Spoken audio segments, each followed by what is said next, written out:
Atenção porque vai começar a aula de matemática. Olá pessoal, tudo bem com vocês? Aqui é a professora Ismaele para mais uma aula de matemática do 7º ano.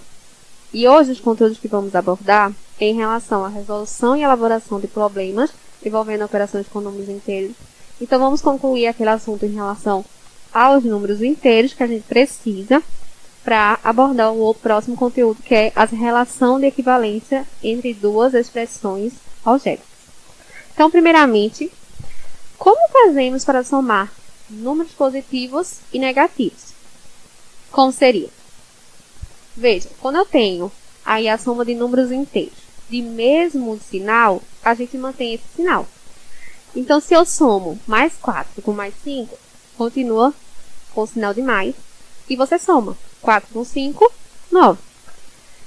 Se for um número negativo, você também vai somar. Os sinais estão iguais, você soma. Faz 2 mais 4, que é 6, e repete o sinal. O sinal não está negativo, então você coloca menos 6, certo? É só você pensar também em uma dívida. Eu devo 2, devo mais 4.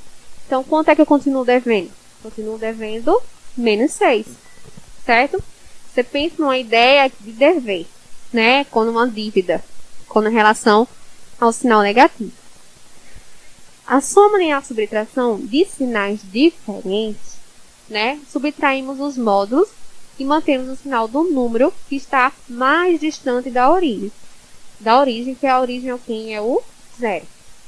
Então, eu tenho menos 2 com mais 6. Então, eu tenho sinais diferentes. Então, você soma, aí você faz a subtração, aliás. Você subtrai o número. 6 menos 2, que é 4. E você coloca o sinal do valor maior aí, que no caso é do mais 6, que está mais distante da origem. Então, fica mais 4. Um exemplozinho. Caio tem um débito de R$500 na sua conta bancária. Se ele fizer um depósito de R$600, como ficará o seu saldo? Então, o que é que eu tenho que pensar? Débito é uma dívida, você está devendo, então fica negativo. Depósito, você está repondo o valor, então vai ser positivo. Então, como é que eu faço essa operaçãozinha? Coloco o sinal de menos em R$500 e sinal positivo nos R$600, porque você está depositando. E aí você vai fazer a subtração aí dessa operação, né? São sinais diferentes. Então, você faz o valor 600 menos 500, que dá 100, e você coloca o valor positivo, porque 600 aí é maior, né, que esse número 500. Então, fica mais R$100.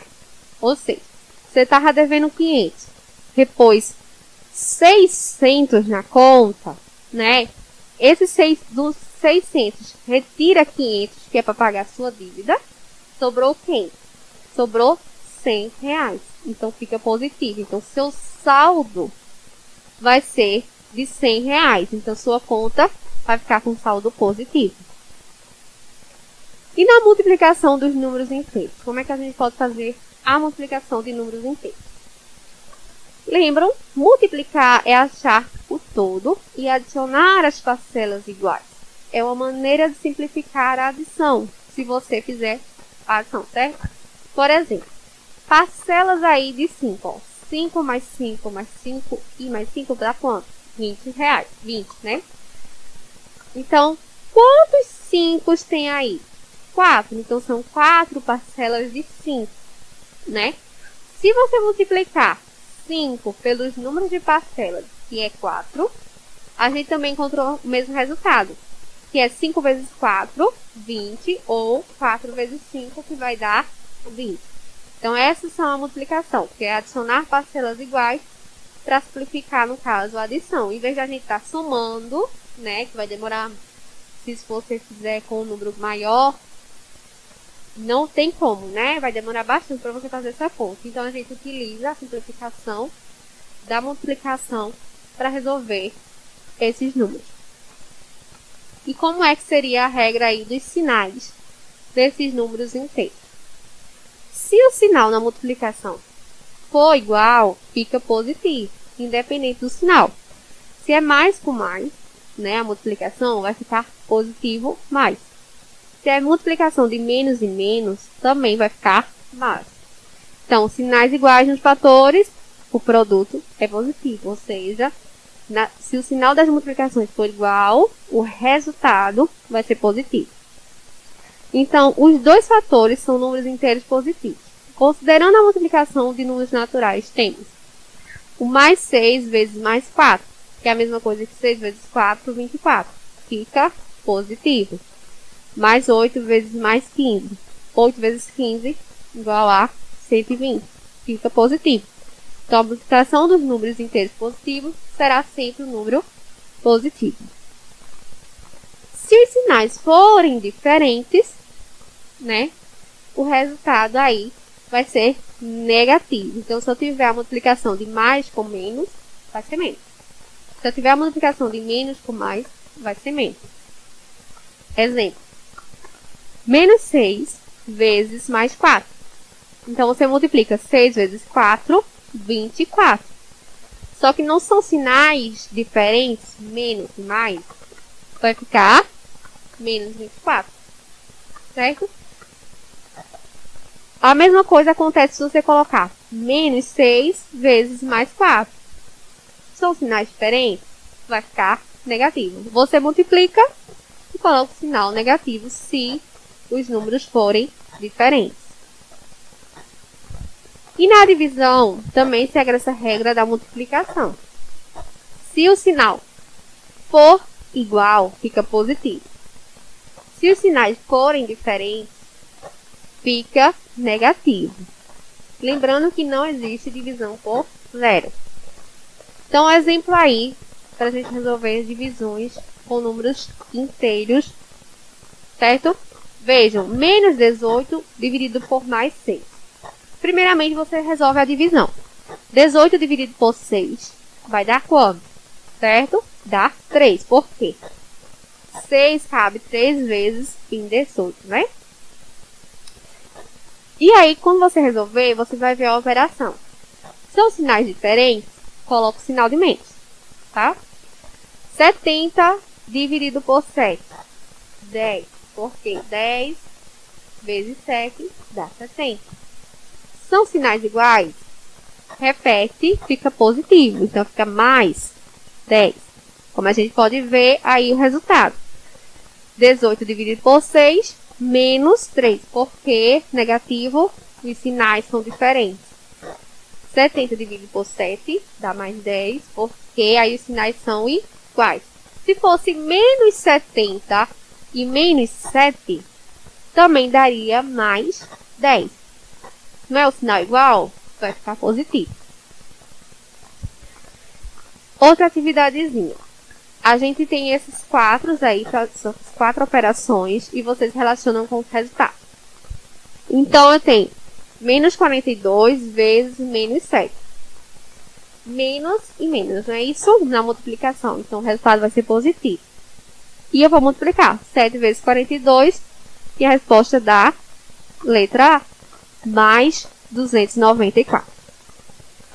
No item B, 42 dividido por 7 vai dar 6.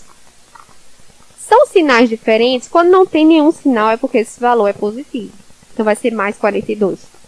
São sinais diferentes, o resultado dá negativo. Então, se eu divido 42 dividido por 7, dá 6. Então, se são sinais diferentes, vai ser menos 6.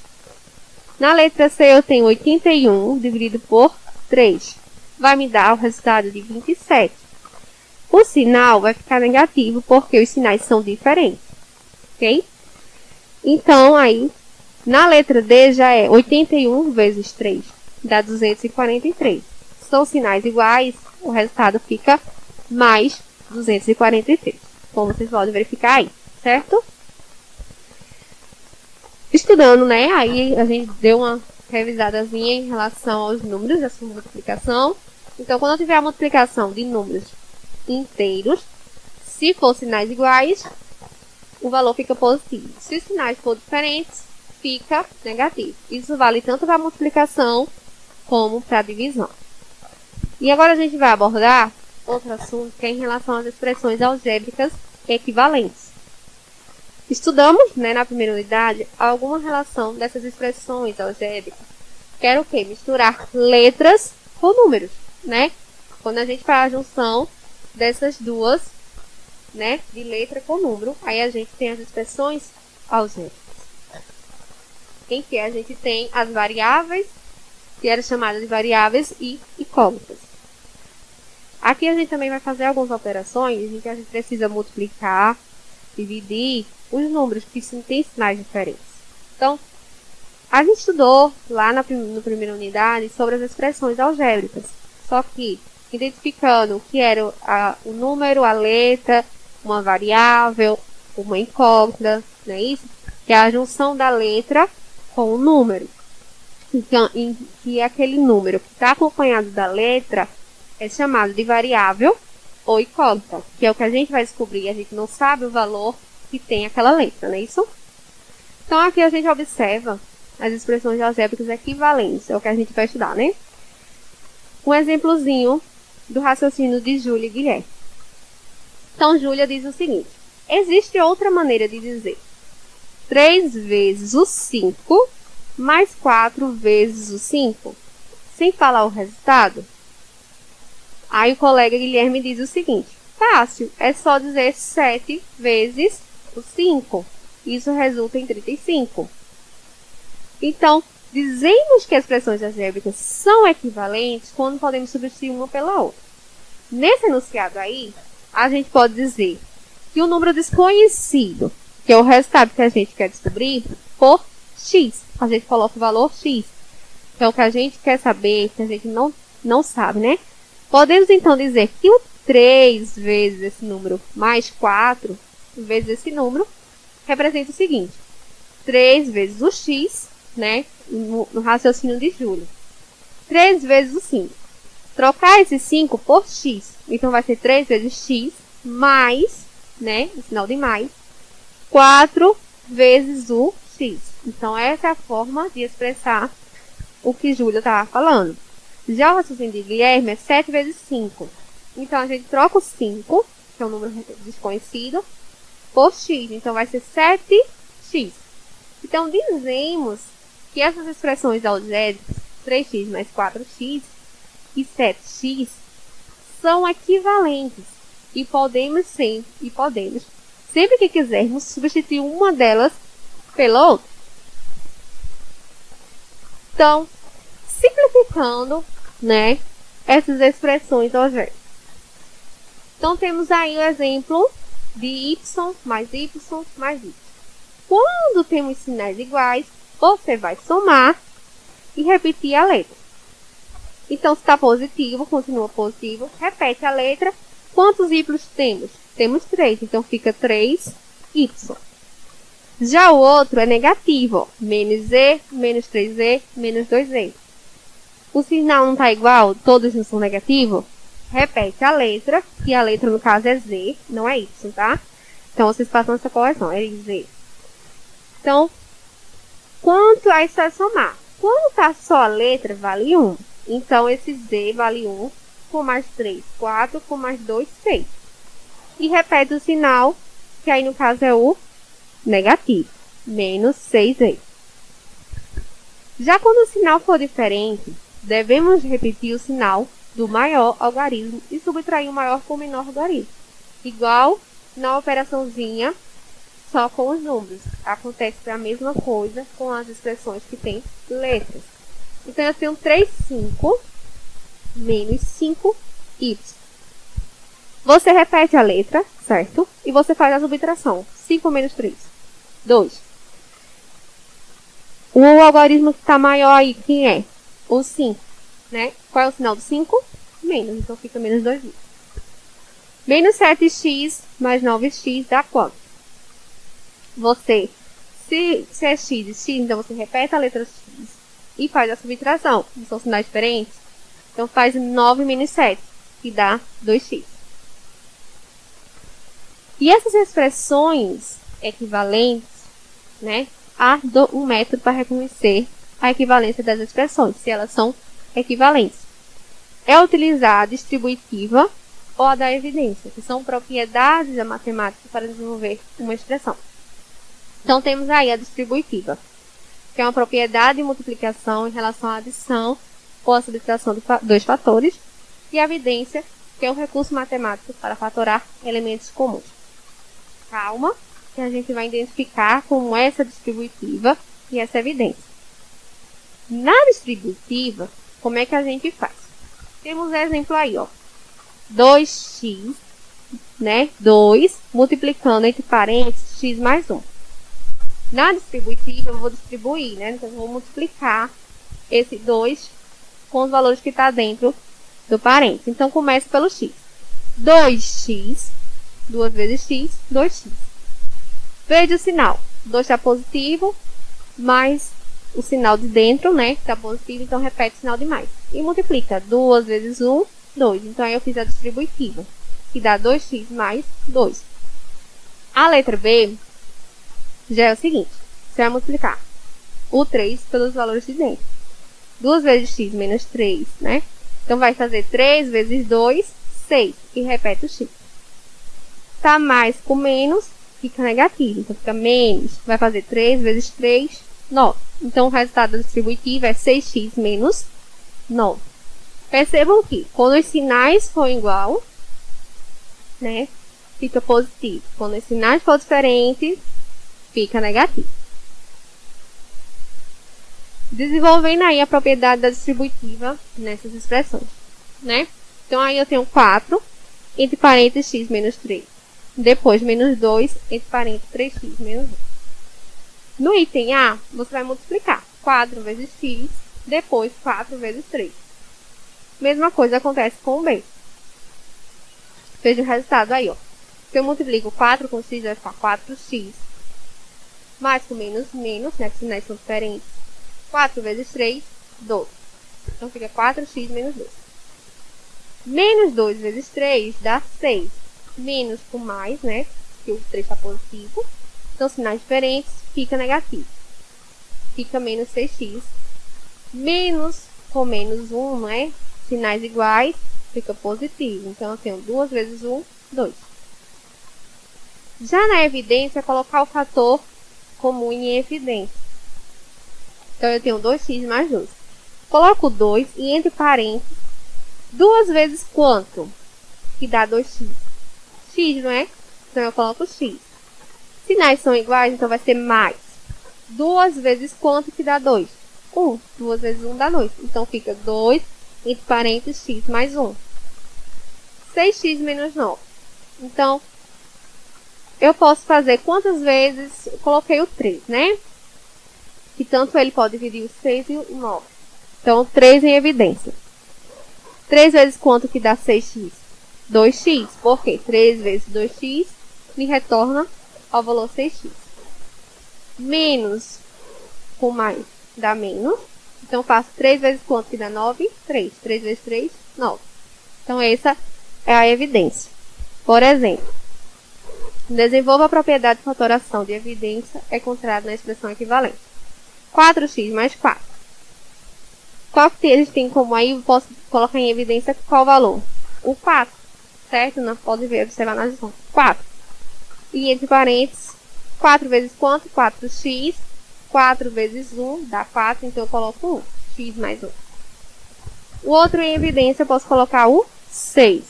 6 vezes quanto? Que dá 12. 2. 2x vezes 6 volta a 12x. Mais com menos, menos, não é isso? 6 vezes 1. Então, eu coloco 1 entre parênteses. Outra coisa em relação às expressões algébricas são as sequências. Sequência seria o quê? Uma relação finita ou infinita de elementos que podem ser figuras, números, letras, entre outros. Uma sequência definida de acordo com seus elementos e a ordem que elas aparecem. Alguns exemplos. A sequência dos meses do ano. Janeiro, fevereiro, março, abril, junho, julho, até chegar em dezembro. Isso é uma sequência dos meses do ano. A próxima sequência que a gente pode verificar. 1, 3, 5, 7. Percebam que aí é uma sequência dos números ímpares. O próximo exemplo. 6, 7, 60, 70 e 1. Sequência dos números escritos, por extenso, né? Que começa com a letra S. É o que eles têm em comum. Então, a sequência ela é definida de acordo com os seus elementos e a ordem que elas aparecem. E como é que a gente pode fazer essa sequência? Ela tem um termo geral. Observando o exemplo aí, dessa tabelinha, a gente tem os números, que a gente denomina como N, que é a variável. A gente pode colocar como N ou X, né? É a representação de uma letra. 1, 2, 3, 4 e assim por diante, né? E o N representa esse número. E o número par. O par seria 2, 4, 6, 8, 10, que é representado também pela variável 2N. Então, quando generalizamos para qualquer número natural não nulo N, o número natural par corresponde, é dado pela expressão algébrica 2N, em que a variável N varia de acordo com os números naturais não nulos. Não nulo significa que não é zero. Então, escrevendo a sequência dos números naturais pares não nulos, temos 2, 4, 6, 2N. Podemos obter qualquer termo a N dessa sequência, né, pela fórmula AN igual a 2. Para N igual a 1, 2, 3. Como assim, professora? Não estou entendendo. Veja, na sequência dos números pares, quais são os números pares que tem dos números naturais? 2, 4, 6, 8, né, 10. Como é que a gente pode representar um termo geral para identificar um número par? Por 2N. Esse N eu substituo pelos números naturais. 2 vezes 1, 2. 2 vezes 2, 4. 2 vezes 3, 6. Que dá o resultado desses números pares. Então, a fórmula dada é a fórmula do termo geral da sequência. Que nesse caso ali, o 2N, é chamado de fórmula geral. Pois cada termo, a N, depende do valor de N. Como a gente pode fazer essa representação do AN, que é igual a N mais 1. Esse AN é o enésimo termo, é a representação dos termos gerais. Esse N é a variável desconhecida, certo? E 1 também é um número desconhecido. E ao todo, essa é a operação de adição de uma sequência. Por exemplo, nessa sequência aqui de representada desses quadrados, percebam aí que a gente começa da sequência 1, depois 4, 9, 16, 25. Primeiro termo é o 1, segundo termo é o 4. Terceiro termo, que dá sequência, é o 9. O quarto termo, aí da sequência é o 16. O quinto termo é o 25. Generalizando, a gente coloca N como sendo termo. E como é que eu formulo uma fórmula geral para essa sequência? Percebam que isso é um quadrado perfeito. Quando a gente fala em quadrado perfeito, estamos falando da potência que está elevada ao quadrado, está elevado a 2. Então, o termo geral fica n ao quadrado. Ou seja, quando eu elevo 1 ao quadrado, vai me dar 1. Quando eu elevo 2 ao quadrado, dá 4. E assim por diante. Então, se eu quisesse calcular aí o 10º termo dessa sequência dos quadrados perfeitos, eu sei que eu tenho que elevar ao quadrado essa sequência. Então, vai ser 10 elevado ao quadrado. Então, se eu faço 10 vezes 10, dá 100. Então, na sequência aí, se eu quiser saber o 10º termo, seria 100. O resultado aí seria um quadrado elevado a 10, né? No caso, 10 elevado ao quadrado, que daria 100. Então, aqueles pontinhos ali teria 100, né? Nesse caso, a gente disse que esse n é uma incógnita. Lembra que a gente falava que era o x? Aqui a gente está falando que é o n, que é a incógnita desse valor. Então, a sequência, né? Ali, quando a gente falou em janeiro, fevereiro, Janeiro é o primeiro termo. Fevereiro, o segundo. A gente não diz primeiro mês, segundo mês, terceiro mês, quarto mês. Então, isso aí é um termo, certo? Da numeração da sequência. Assim como nesse exemplo aí, ó. Eu quero saber o décimo. Então, qual é o décimo dessa sequência? É 100. Se eu quisesse saber o sexto dessa sequência, você faria 6 elevado ao quadrado, que é uma potência, você multiplica ele por ele mesmo. 6 vezes 6, 36, certo? Então, pessoal, essa foi a aula de hoje. Obrigada e até a próxima aula.